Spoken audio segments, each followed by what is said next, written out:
I've been a physical therapist for 12 years and a multiple sclerosis certified specialist for 10 years. And a lot of my patients who have spasticity say that it is worst in the morning or anytime after they've been sitting or lying or sedentary for any amount of time. Some of my patients say that it happens after just 5 or 10 minutes of being sedentary. For others, it's about 8 hours or overnight. And others, it's anywhere in between. I want to show you 5 stretches that you can do to reduce your spasticity in the morning or really any time of day.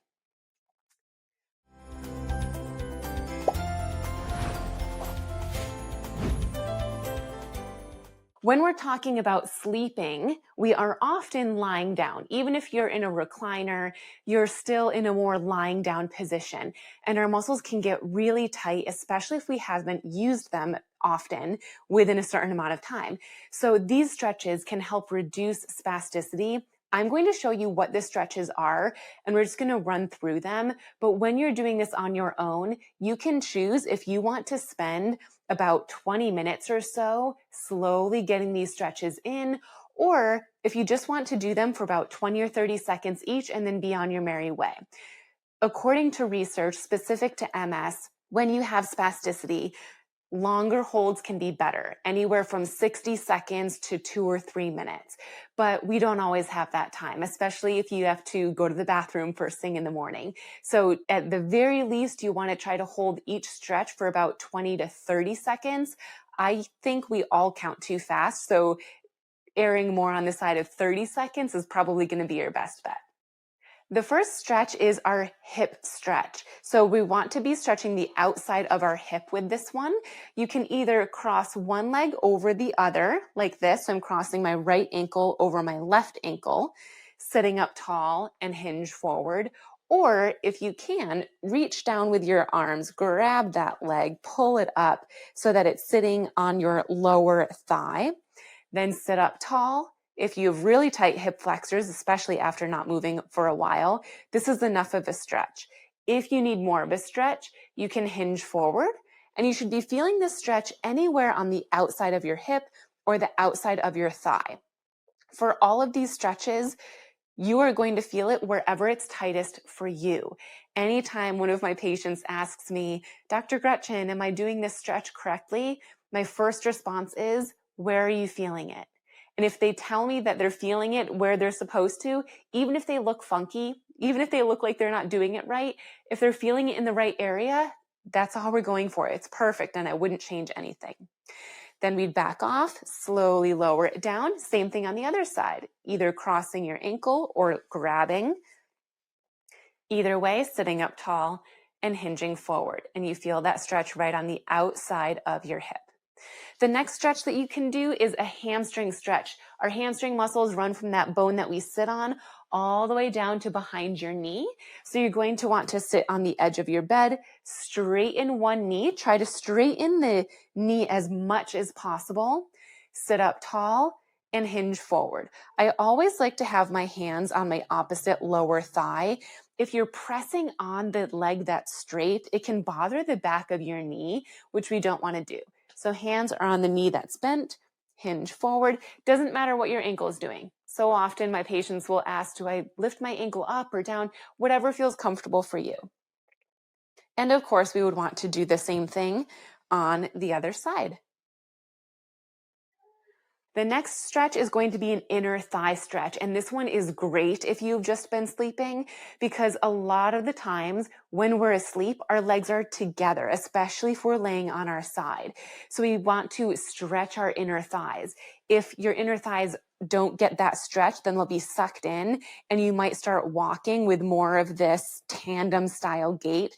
And that can cause more tripping and make you feel more off balance. So one way that I like to stretch my inner thighs right at the edge of the bed is to open my feet as wide as I can and make sure my knees follow suit. So I don't want your knees caving in, but your feet are out. Knees are out, and you hinge forward like this. So I know you can't see me from the front. Pretend I'm sitting. I'm going to turn and face you. Pretend my bed is this way. This is what it looks like. So my feet are wide. You don't want your knees caving in. You want your knees staying out, and then you're hinging forward. So this is what it would look like if I was sitting on my bed behind me.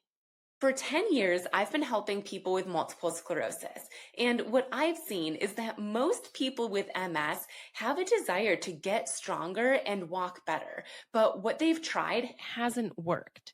I've created a revolutionary program called The Missing Link specifically for people with MS, where I teach you how to strengthen your brain, your muscles, and the neural connection between the two, which is the key to seeing improvements in strength, walking, and everyday activities when you have MS. I put my right leg out to this side. Regular exercise often doesn't cut it. But it's not just exercise. You'll experience the warmth of our supportive community, where every small victory is celebrated and every struggle is met with encouragement. Check the link in the show notes to learn more about The Missing Link and see if it's a good fit for you. Okay, let's dive back in. The next stretch is our hip flexor stretch. Our hip flexors also get really tight when we're lying down, or especially if we've been sitting for a while. There's lots of ways to do this stretch, but one way that I like to do that I'll show you right now is standing in a staggered stance. So showing you from the front, you have a wide stance. You're not in a tandem stance, nice and wide, and you're only stepping as far back as you feel comfortable and confident. The further you are, the less stable you'll feel. There's not really a need to be back this far. So step back a little bit wider than what a normal step length is for you. Then from here, you're going to tuck your butt under, really try to make a C with your body. And when you do that, you should feel some type of stretch in the front of your hip.